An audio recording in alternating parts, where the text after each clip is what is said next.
Hey there, everyone. My name is Adam, and today I got Josh on from All Star Jumpers, and we're going to just talk about his party rental business, how he got in, what he's doing now, the future, all that good stuff. How you doing, Josh? Good, good. How you doing? Happy New Year's. Thanks, man. All right, so let's just start in the beginning. How did you even get into this business? Well, pretty much, my parents me if I was interested in doing some bounce houses on the side. I had a day-to-day job as a regional manager, and I said, sure, let's give it a shot. Next thing I know, I was doing some research, and I had about three inflatables on the way. Did you buy them brand new or did you buy them used? Brand new as a package deal. Right. So how long ago was this? About 7 years. Oh, 7 years. Okay, cool. All right, so where are you at now? You started with three. What do you got now? I got about 13 now. Okay.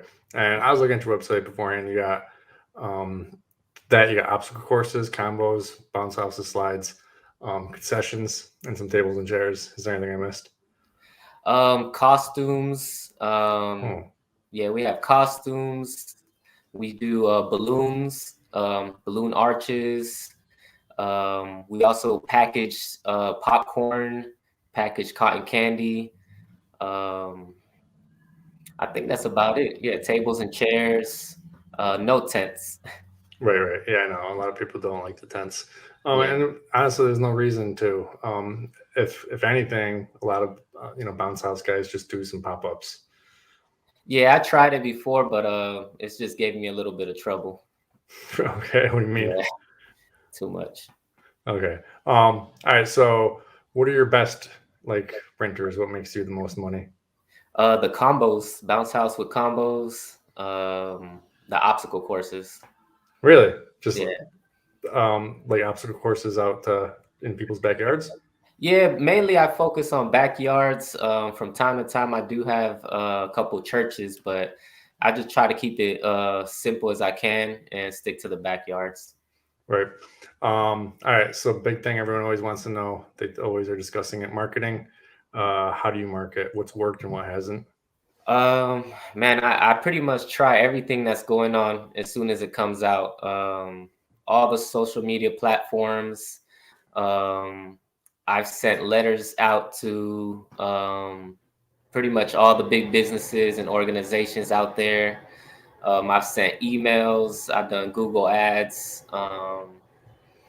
You pretty much name it. I've been in magazines. I would say definitely a lot of a lot of network groups, local network groups. Those have been pretty fun from time to time. A lot of big people in the area who can Right. recommend you to others. So it's been very helpful.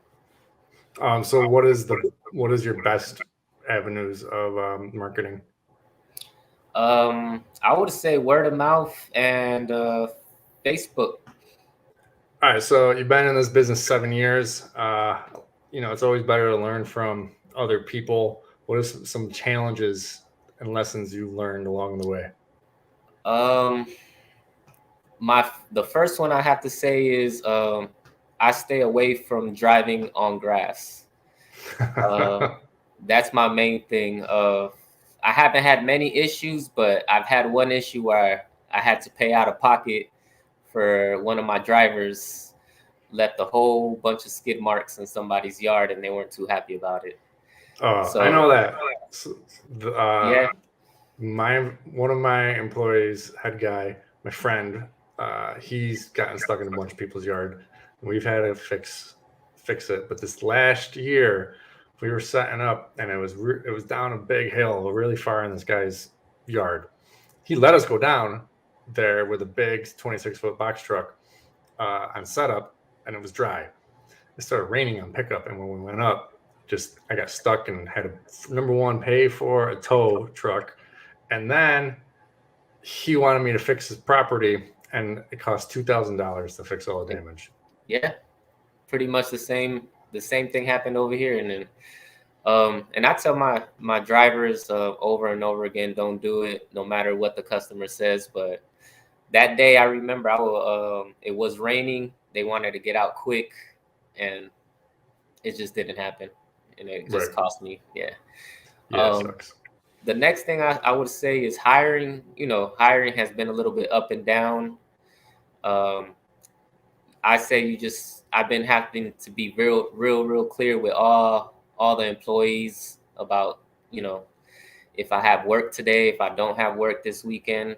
Um, some of them show up, some of them don't show up. So having a clear description of what you're looking for makes it a lot easier. Right.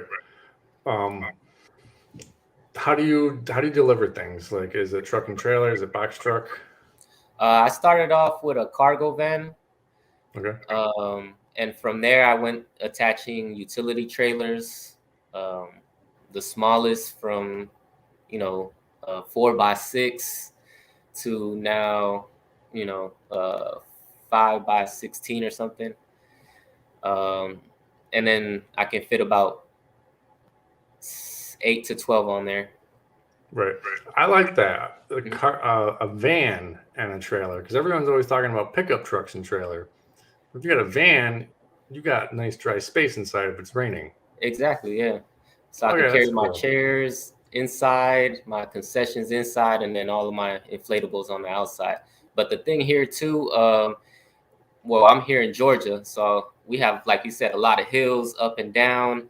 I can't imagine driving anything like a box truck, to get in and out of people's driveways or anything like that. So it's been convenient having a cargo van. Yeah, that's a very good idea. I love it. And then if you just got a small delivery, you just got to go drop off this one popcorn machine and sprinkling out. So, the truck's not gonna be that great, so the van's awesome. The only downside to a cargo van, I have to say, is it doesn't have like a lift or anything. So the labor of flipping it inside the cargo van can be challenging sometimes. Right. There's ups and downs for everything. So like open trailer, easy. The ramp comes right down. Great. Mm-hmm. But weather, not so great. Enclosed trailer, those can be a pain in their own. Box truck, hard to load up sometimes, if it's, lift gate or ramp. There's pros and cons to all of them, but I haven't heard anyone talk about cargo van and a trailer. I like that. Yeah, they work out pretty good. I got another truck, a truck that I just got, but I just use those for close by, smaller deliveries. Right. But other than that, I'll stick to the cargo van and some utility trailers. Right. What's your warehousing situation like? My garage. Okay. I've been lucky enough to have the space, a two-car garage, and I can pretty much fit everything on one side. The overhead for a warehouse over here is too much. Right. I did manage to get an office to do all my bookings, just to make it look a little bit more legit for customers to recognize me a little quicker. Right. Now, when you first started out, a lot of people start out with like a notebook or a calendar or their phone or some sort of calendar before they switch over to a rental program, booking program. How did you keep track of everything back then, and how do you keep track of everything now? I jumped in straight into a booking software. It just made things easier for me, and it was pretty much automated itself already back then. So I can't imagine having a paper and pen. Yeah, paper and pen sucks. When I first started out, I overbooked a lot. It did help me grow, but it's kind of painful, having to buy all that stuff just to cover an event, just one event. But yeah, booking softwares are, they're crazy what they can do. Which one do you use? I started off with Inflatable Office for the first 5 years. Okay. And actually it worked out because at the time they had the free trial. Well, it wasn't a trial, but I think anything less than 10 units, it was free. Right. So pretty much I made it work as much as I can with that. And slowly, after so many years, I wanted to try something different. So now I'm with event rental office. Yeah. Okay. Yeah, rental systems, something like that. ERS. Yeah. Okay, cool. So where do you see yourself going in the future? What are your plans? Um, I like to keep it kind of simple just so I can control my other businesses. So I may just stick to backyards, may get switch out and rotate inventory. But I don't think I'm gonna grow any more than what I have now. Um, if anything, I may find a location to make kind of like a cafe slash playroom. Right. Other than that, that's pretty much where I'm going right now. Right. What are your other businesses? I got a carrier business, a coffee and tea carrier business. I roast coffee, and I have a cleaning business, a commercial cleaning business. Oh, cool. Yeah. Commercial cleaning. All right. I gotta write that down. I might see if you want to come on and talk about that sometime. Yeah, definitely. Help people out, get some info into that. We actually were thinking about starting a cleaning business because we own an Airbnb, Oh and wow. we pay someone to go clean it. But I was like, yo, if we just start a cleaning business, then it just is better, and then that cleaning business can also clean other Airbnbs and stuff. Exactly. And I think it's a lot easier for you to contract cleaners now, where Yeah. you don't have to go yourself. So I haven't cleaned a house in 2 years, and the Right. business has been booming without me. So Yeah, that's awesome. Oh, I wanted to go back to what you said about the balloon arches and the costumes. All yeah. right. So, like, what kind of costumes do you have? Um, I have just kind of the most basic, Minnie, Mickey, um, a basic dog, the holiday theme ones, a snowman. Um, I don't have very many. Well, that sounds like a lot, though, actually. Yeah, So how does this work? Like, they pay. Obviously, there's a human in there. So, like, is it an hour or two? I don't even know what to ask. So, why don't you just tell me how about it? no, definitely. Like I said, I've tried a little bit of everything. Costumes is not my main focus, but I just have it there just for that extra touch of party rental services. I started off with me myself being the entertainer inside inside the costumes. But after a while you can't do everything. So Right. I figured I'll just rent it out to people and let them wear it themselves for a full day, and they Right. can return it the next day. Okay. So you moved away from people in it. Just let them deal with it.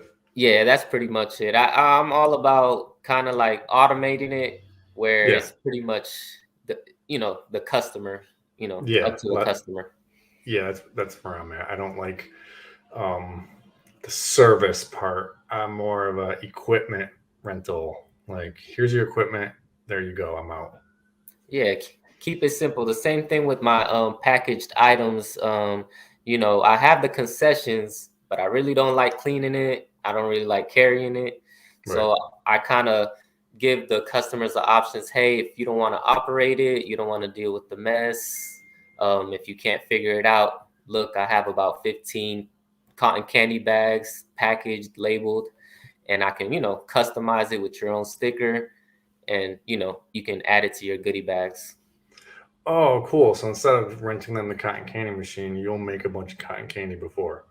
No, actually, I found a third party, and I get it wholesale. Okay. Um, yeah, I've made over 500 bags of cotton candy, and it's not fun to make Okay. it So yourself. what are you buying it for, and how much are you selling it for?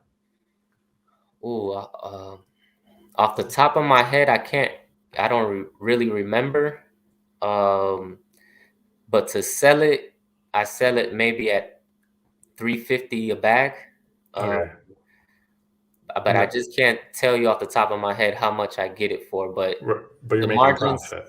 yeah, the margins are pretty much, I make at least $1 to $2 more.